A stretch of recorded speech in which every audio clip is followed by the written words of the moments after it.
Fala galera, estamos aqui quase no fim de 2021. Faltam aí 13 dias para acabar o ano.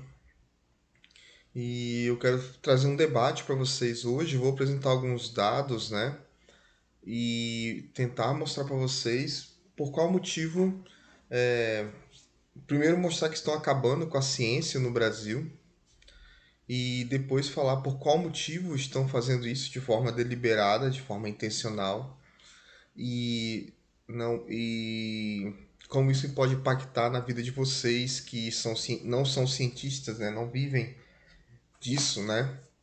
E aliás, viver de ciência no Brasil é uma raridade. Você vai ter aí a grande maioria dos cientistas é, tem outras funções, né? É professor, ou é engenheiro, ou é biólogo, atua no biomédico, médico, trabalham em outras funções e desenvolvem ciência no tempo livre, podemos assim dizer, né? Deixa eu só silenciar aqui. Então nós vamos ter essa realidade no Brasil, o que já é assim um prejudicial, né? Podemos assim dizer para a ciência no geral, mas há outras coisas também que eu gostaria de dizer e eu vou dizer ao final. Primeira coisa, aí ó, o Poder 360 afirma, a partir de dados, né? Eu verifiquei os dados que eles utilizaram, que em 2021 o CNPq tem o menor orçamento do século 21, esse orçamento que foi executado agora esse ano. O valor é de 1,1 bilhões, né? 1,1 bilhão. 51% a menos que o ano de 2000, né? De 21 anos atrás. E vou pegar aqui uma fala do Enéas, né? Do saudoso Enéas, para alguns é saudoso, né? O pessoal fala muito dele. Que ele foi perguntado por que ele foi num programa, né? Ele foi perguntado por que no Brasil não tem dinheiro para fazer as coisas. E aí ele respondeu: tem dinheiro. Eu achei essa resposta dele brilhante. Ele explicou com os dados da época, né? E eu vou dizer para vocês: esse 1 bilhão em ciência, próprio naquela reunião ministerial, né? O Paulo Guedes falou, aquela reunião que vazou, o pessoal falando mal da China. Paulo Guedes falou que bilhão era troco de bar, né? Troco de pinga. E realmente, para o governo, bilhão ele é quase um troco de pinga, né? Lembrando que a gente arrecada aí com o nosso trabalho, com o meu trabalho, mais de trilhão por ano, né? De imposto. E lembrando também que ontem foi aprovada, apesar do veto presidencial, o orçamento aí eleitoral, né? O fundo eleitoral de 5,5 bilhões. Então nós gastamos aí 4 vezes, né? Mais de 4 vezes em campanha, né? Financiando campanha do que gastamos em ciência no Brasil esse ano. Então esse primeiro dado ele é extremamente importante. Nós temos também uma crise política na CAPES, né? Política no sentido não de partido, mas no sentido de relações de poder.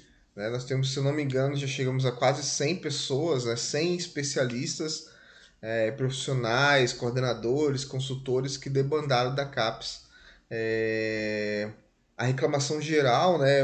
Até o que está por trás da denúncia, é a paralisação da CAPES. A CAPES ela avalia os programas de pós-graduação no Brasil, né? Então, assim, há uma paralisação do, do, da avaliação de como está sendo feita pesquisa, né?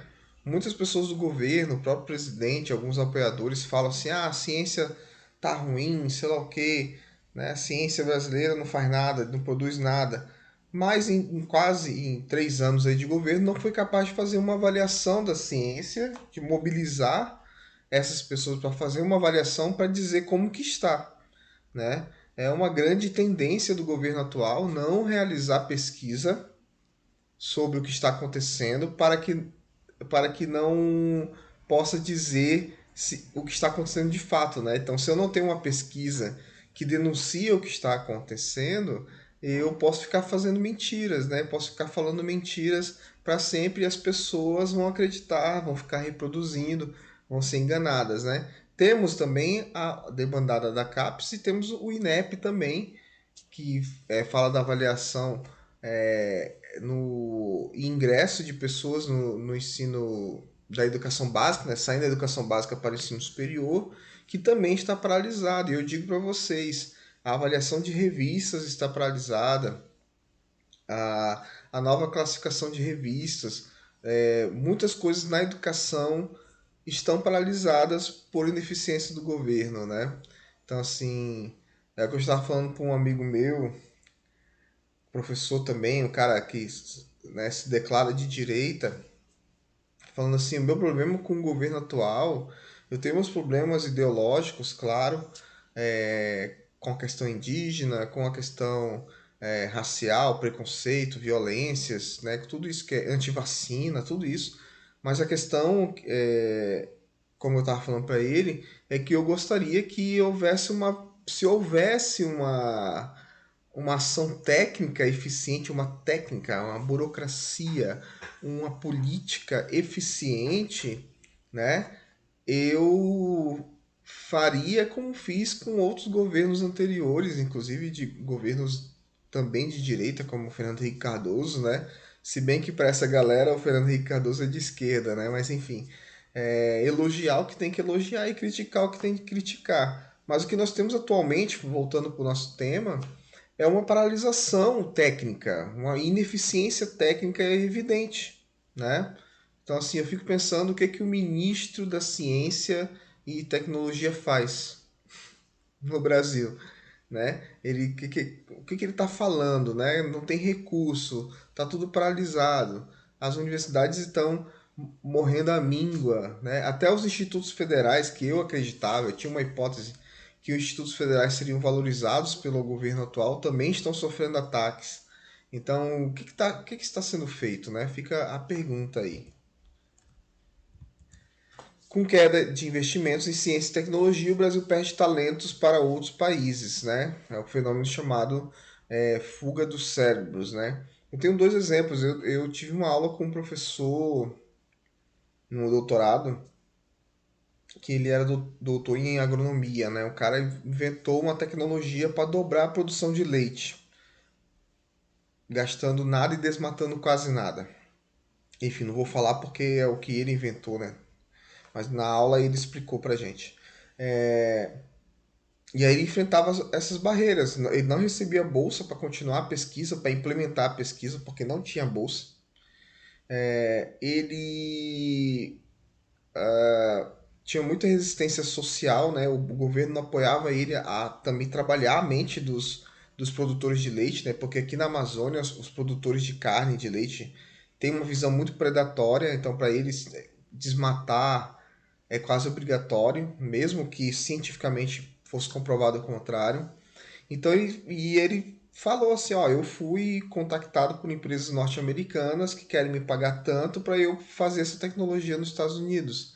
Então isso é só um exemplo, né? Aí os dados falam de grandes fugas, de como nós perdemos economicamente com isso, né? Então investir em ciência não é investir na universidade, nos comunistas, na balbúrdia, é você investir em economia, cara. Em economia, né? Aí, cientistas se manifestam contra corte de 90% dos recursos para a pesquisa, né? A pedido do Ministério da Economia, 690 milhões que iriam para o CNPq foram realocados para outras áreas, né? Então pegou esses 690 milhões, né? E transformou em 89 milhões, se eu não me engano. Então, assim, e para onde foi isso, né? Para onde foi isso? Nós temos aí o Ministério da Defesa recebendo o maior orçamento previsto de 2020 e 2021, executado, né? 2020 e 2021, e o previsto para 2022. E o que que se faz, né? O que que se faz? Fico perguntando com esse dinheiro todo. Cortes de até 2,7 bilhões da ciência e tecnologia será o tema de debate, isso aí é do Senado, né? Aí o Fundo Nacional de Desenvolvimento de Ciência e Tecnologia, né? É importante dizer que esse FNDCT, ele anunciou essa semana, né, o FNDCT, anunciou essa semana que não vai conseguir criar novas bolsas nem renovar as bolsas que já existem em 2022 se o orçamento for mantido, né? E esse fundo, ele não tem uma discussão que é uma discussão imbecil, mas tem uma discussão entre ciências puras e ciências práticas, né? Então assim, esse pessoal nem usa, as pessoas que falam isso nem usam essa palavra, né? Não sabem debater a diferença, mas eu vou explicar. Esse pessoal de ciências puras, ou seja, que fica debatendo as coisas, não faz nada, sei lá o quê. Enfim, é, sintetizando, as ciências puras, elas são fundamentais para as ciências práticas. Então, assim, o cara da economia que vai fazer uma nova tecnologia econômica, ele precisa da sociologia, ele precisa das ciências políticas. O engenheiro, ele precisa da física, ele precisa da química. Enfim, né? Quem é cientista sabe que existe essa relação, que os cientistas práticos, eles utilizam dados dos cientistas puros e vice-versa, né? Mas, enfim, para essas pessoas, só a ciência aplicada, né, é ciência de verdade. Mas vamos partir desse pressuposto. Essa fundação, né, esse instrumento aí de desenvolvimento científico e tecnológico, ele é voltado para ciências práticas, tá?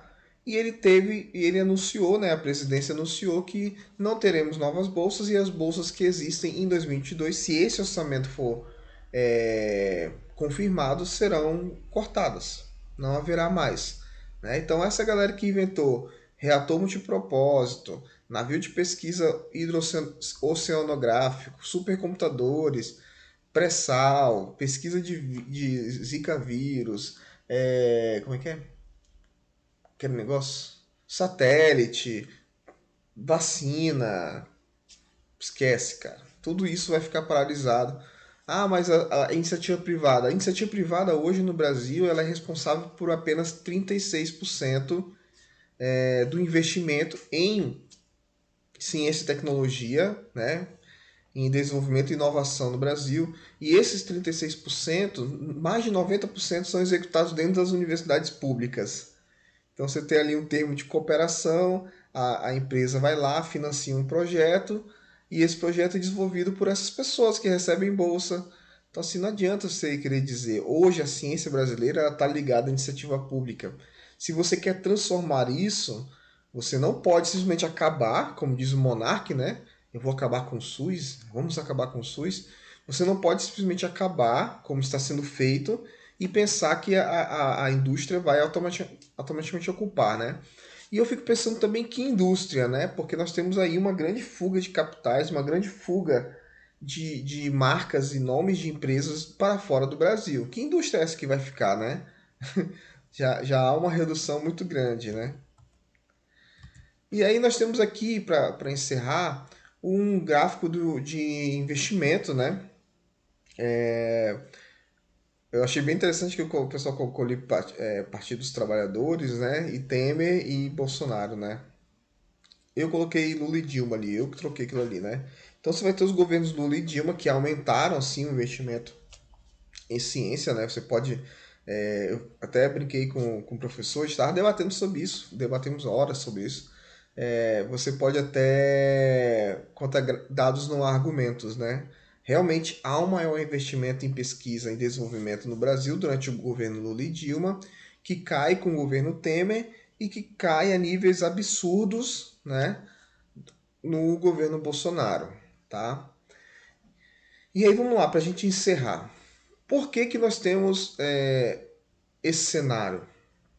Ah, basicamente por dois motivos, né? Por um motivo e o outro é como isso impacta em você. O motivo é que para o nosso país, ele ser um país primarizado, né? Que tem uma economia primária, uma economia voltada para o agronegócio, voltada para os pequenos serviços, né? Os serviços mais simples na cadeia produtiva, aí, na cadeia exploratória do trabalho, né?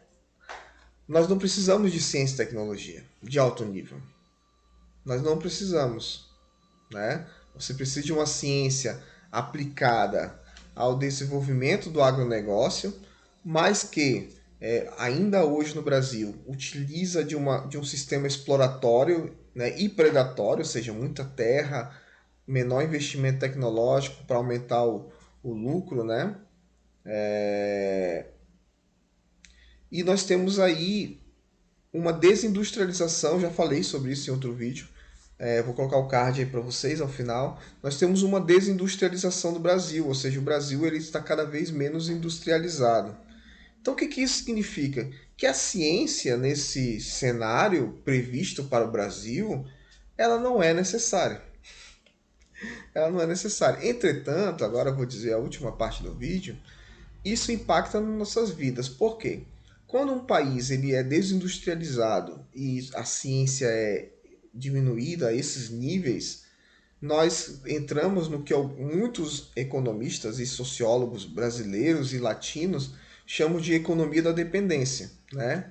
Ou, né, dependência econômica. Essa teoria se chama teoria da dependência. O que, que ela fala? Uma grande síntese.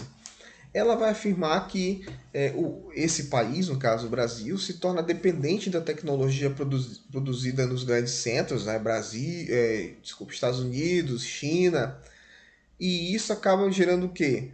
Uma economia que é sempre deficitária, sempre depende desses países. Então, se eu estou vendendo soja, vendendo carne, comprando computador, né? Comprando celular, comprando tecnologia desse país, obviamente que essa balança não vai bater, né? Nós vamos estar aí sempre numa situação desfavorável. Então, como uma pessoa que tem aí nos últimos 3 anos, né, estudando desenvolvimento, meu doutorado que eu estou desenvolvendo é em teoria do desenvolvimento, eu entendi já que desenvolvimento se dá não a partir de privatização, acabar com a ciência, abertura de mercado, né, mas se dá basicamente a partir de educação de qualidade, industrialização e proteção estatal. Engraçado, né? Você vê aí, Estados Unidos é um dos países que mais faz proteção estatal. E anunciou aí um mês atrás um investimento de 32 trilhões de dólares em infraestrutura, industrialização e pesquisa voltada para a indústria no país. 32 trilhões de dólares. O Canadá fez a mesma coisa, França fez a mesma coisa, né? Em outras proporções financeiras. China, nem se fala o caso da China, né? Investimento em ciência, tecnologia, indústria e protecionismo, né, do Estado socialista. Então, assim, você tem exemplos capitalistas e exemplos socialistas que falam que apenas o investimento em ciência, indústria e regulamentação do Estado, né, para proteger a indústria nacional levam ao desenvolvimento. Isso desde 1920, gente. 100 anos atrás isso já era realidade. Pós Segunda Guerra Mundial, mesma coisa. Guerra Fria, mesma coisa. Caso chinês, a mesma coisa. Estados Unidos durante a pandemia, a mesma coisa. Durante a pandemia, os Estados Unidos subiu a cortina de ferro, né? Subiu o muro, não o muro de Berlim, mas subiu o muro norte-americano na sua economia. E nós estamos abertos, entregues. Os nacionalistas são entreguistas. Os nacionalistas venderam essa semana 12 bilhões de barris de petróleo por 11 bilhões de reais. Ou seja, saiu menos de R$ 1 o barril de petróleo. A cotação atual é $500 por barril. Esses são os nacionalistas brasileiros que estão entregando o Brasil, desindustrializando o Brasil, entregando o poder de barganha que o petróleo dá na política internacional de graça. E ao mesmo tempo acabando com o futuro das nossas gerações, não investindo em ciência e não investindo na proteção da nossa economia. É isso, pessoal. Muito obrigado e até a próxima.